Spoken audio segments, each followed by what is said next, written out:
Sin pelos en la lengua. Hacer empresa es hacer historia. En nuestro país castigamos al que le ha ido mal. Al revés, levantémosle un monumento.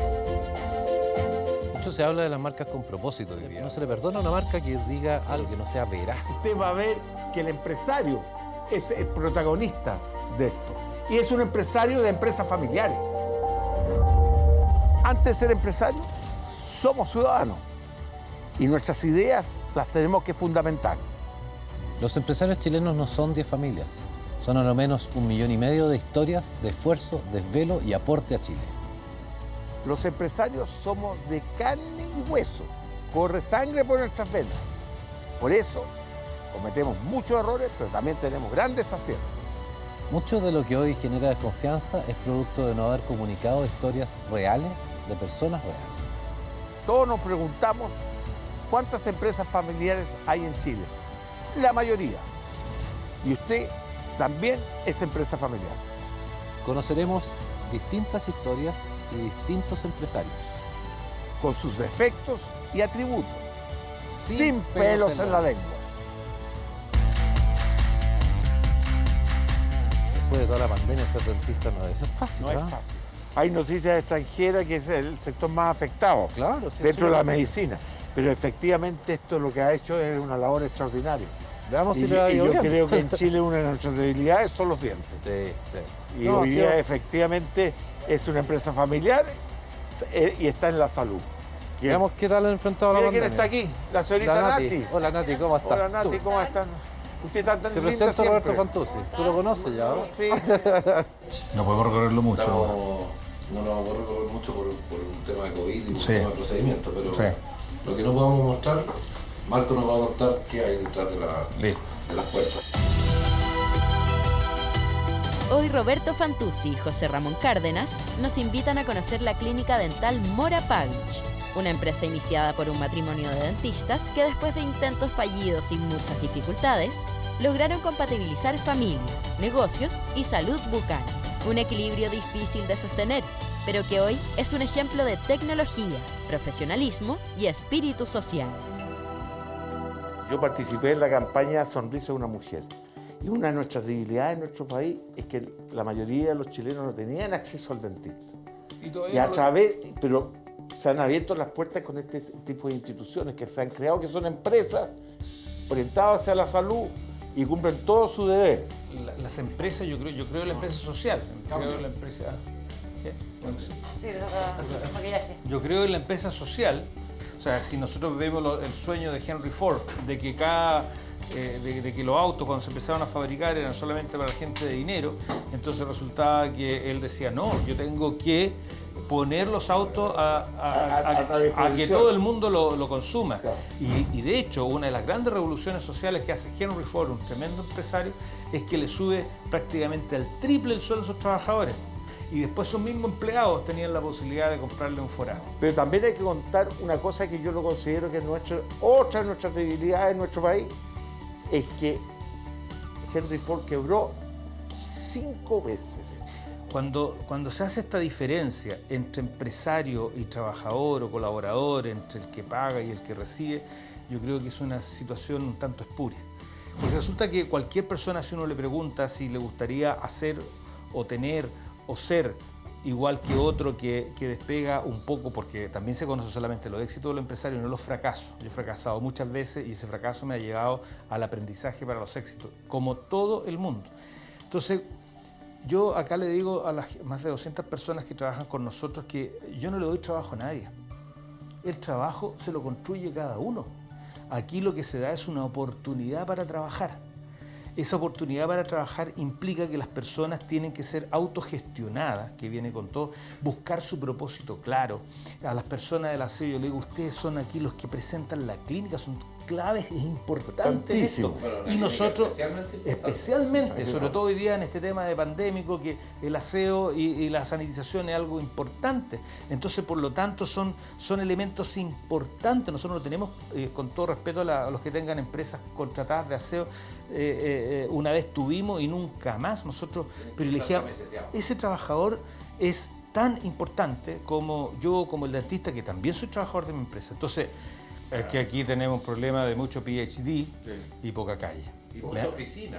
Mucho ministro, me van a perdonar, yo tengo mi magíster, me encantaría sacar también mi PhD ahora, más adelante, pero te digo pero poca calle. Yo la gracia que tengo es que tengo calle porque atiendo a 30 personas todos los días acá, me conversan y de distintas clases sociales. Fuera de tu oficina es la prueba de eso. Es la prueba de eso, no me había olvidado esa historia, gracias por recordar.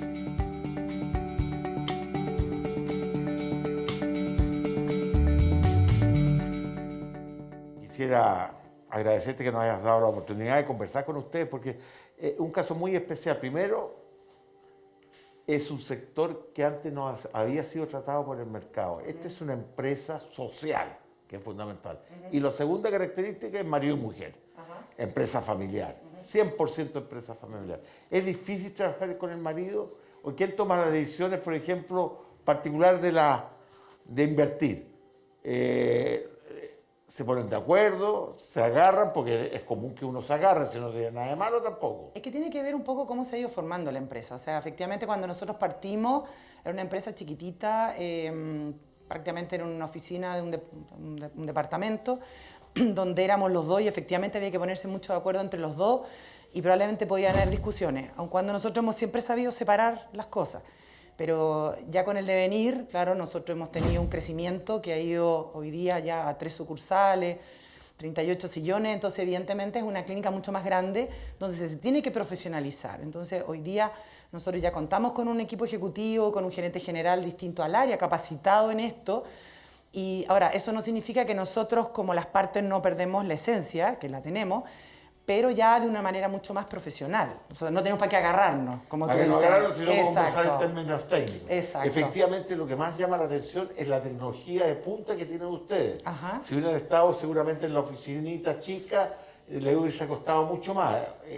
Claro. Esto es una empresa y se proyecta como empresa. Exactamente.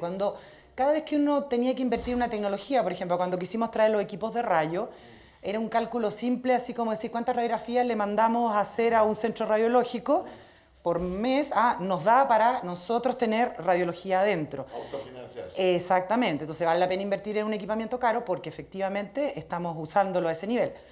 Hace también varios años atrás, el 2010, trajimos la tecnología CAD/CAM, que es esto que es digitalizar en la boca y luego un robot que lo talla, ¿no? Y eso costó el 2010 que prendiera del todo. Hoy día concebir la odontología sin flujo digital, por ejemplo, es como estar en el pasado. ¿Me entiendes? Hoy día ya no te toman un molde con algo plástico, ¿te acuerdas que te cuesta la boca, la saliva? Exacto, o que te ahogabas. O que te ahogabas, ¿no?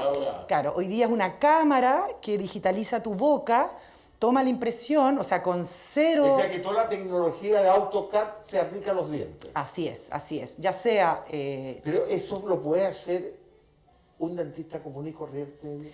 No, porque es muy claro, exacto. Estamos hablando de escáner. Estamos hablando del puro equipo escáner, más la tecnología de talladora, es carísimo. Esa era una de las grandes debilidades que tenía el país. Ha tenido el país.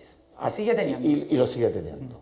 Sí, es así. Son los lentes y los dientes. Así es. Y es verdad, lamentablemente hay que decirlo. Sí. Creyéndonos un país desarrollado, teníamos dos situaciones que eran imposibles que solamente el sector público se hubiera hecho responsable, sino que el sector privado se hizo responsable de una parte importante y lo ha hecho muy bien. Exactamente. Uno siempre le tenía temor venir al dentista. Hoy día, fíjate, yo he notado que cada vez menos. Es que ya viene de varias generaciones con un cambio a nivel de la atención en niños. O sea, el concepto de la prevención, por ejemplo, hoy día está cada vez más arraigado. O sea, uno invierte en sus niños que ojalá tengan una boca sana, de manera tal que ese niño que viene feliz porque no le colocan una aguja, no siente dolor, porque va a venir estresado. En cambio, nosotros, y generaciones por sobre la mía, por sobre todo, y todavía quedan generaciones más jóvenes, han vivido una odontología muy mutiladora. Entonces, obviamente, iba a ir al dentista para que te colocaran anestesia y sacaran la muela. Entonces, claro, eso no es muy feliz. No es muy en feliz. Cambio, los niños hoy día no necesariamente vienen a esa atención. Solamente el ruido, ¿te acuerdas, Mario? Claro. Era terrible el ruido que producía solamente escuchar, da temor. Y en ese sentido las tecnologías hoy día hacen que esto también sea así. O sea, el hecho de esta cámara, como te digo, anestesia sin dolor porque te las coloca de una manera pausada, entonces tampoco sientes cuando te infiltra, por ejemplo, una anestesia, bueno, y etcétera. El hecho de ver imágenes, o sea, que no todo es un tabú, que todo es público, que puedes verte, que ves una cámara, que ves lo que tienes dentro de la boca, que te haces parte de eso, hace que también la salud bucal sea hoy día parte de la salud general y está bien posicionada.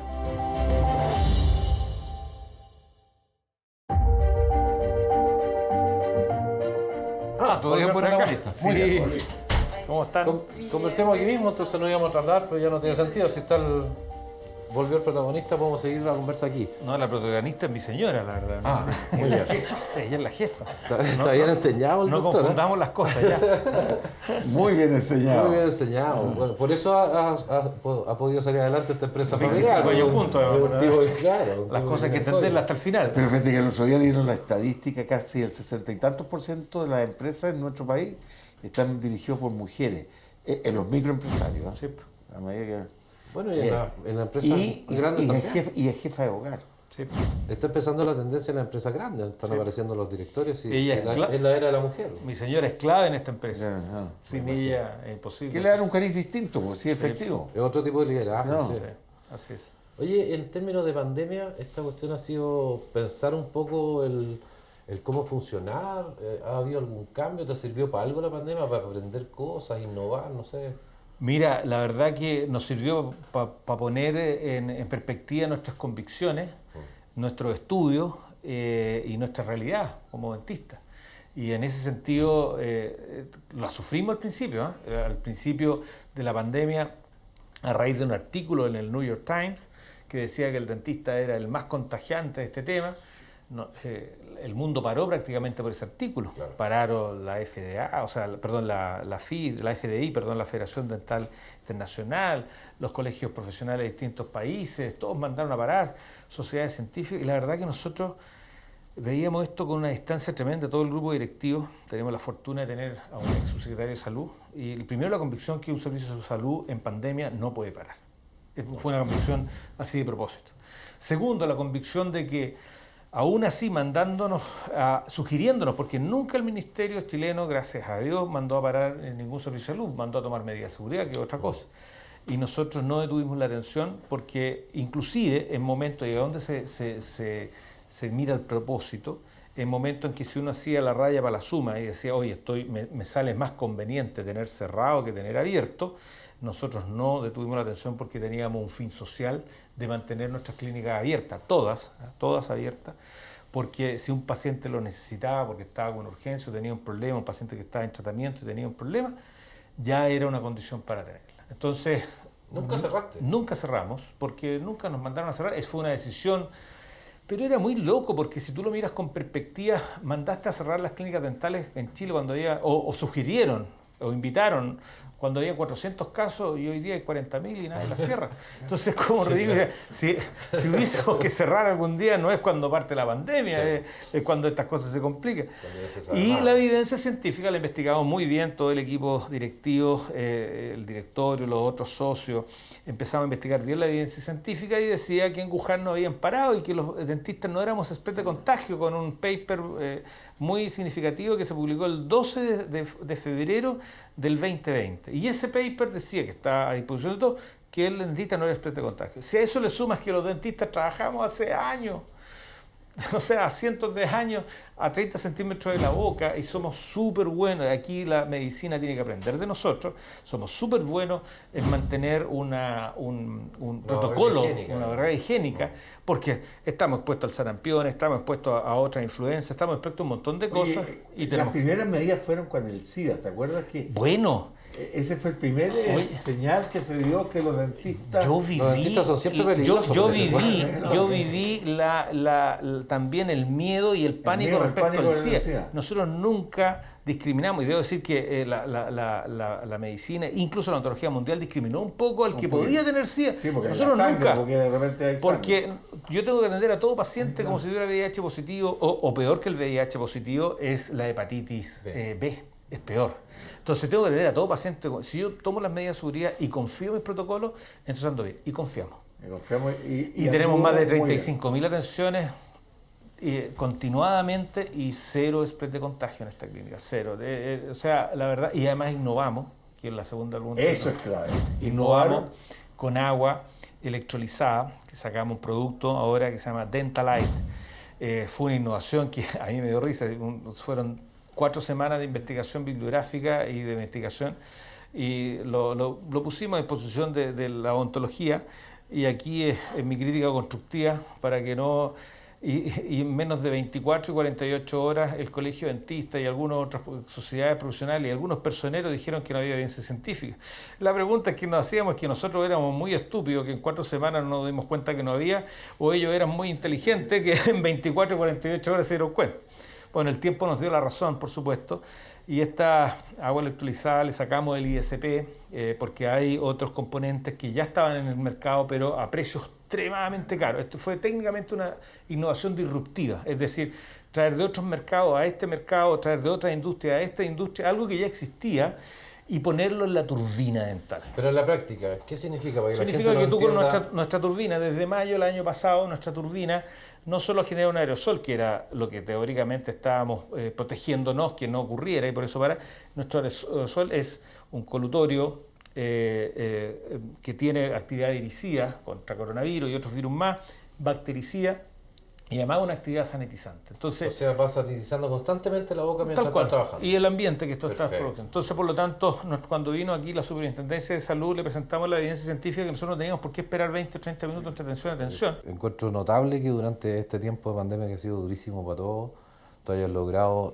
primero, no cerrar con los protocolos necesarios, y segundo, mantener una empresa que no debe ser liviana de sostener, funcionando, digamos, con el pago de los empleados, con los costos fijos y todo. Pero hay gente que no ha tenido esa suerte y quiero invitar a esa gente a que puedan ver una cápsula de defensa de deudores donde van a decir que esta resiliencia de la que hablaba Marco es posible hacerla cuando los momentos son críticos. Y para quienes están viviendo esos momentos críticos, aquí va un consejo de defensa de deudores para ver cómo salir de esa situación y volver a emprender. Hoy en El Salvadía de la Pyme vamos a hablar de una situación en que probablemente más de alguien que usted conoce, o quizás usted mismo, ha tenido que enfrentarse. Cuando la pyme está bien, cuando hay sol, la banca y el sistema financiero nos presta paraguas.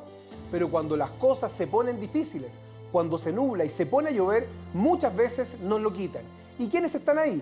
El endeudamiento informal. Endeudamiento informal a altas tasas de interés, que muchas veces lo que hace es hacer perder competitividad a la empresa porque debe transformarse en un esclavo del pago de intereses. Si estás en esta situación, tu quiebra, tu insolvencia es inminente. No esperes el último momento. La Ley 20.416, Estatuto PYME, o Ley 20.720, Ley de Insolvencia y Reemprendimiento, podrían ser una tremenda herramienta en estos difíciles momentos. Actúa a tiempo, con la cabeza, no con el corazón. Salvemos a tiempo tu pyme.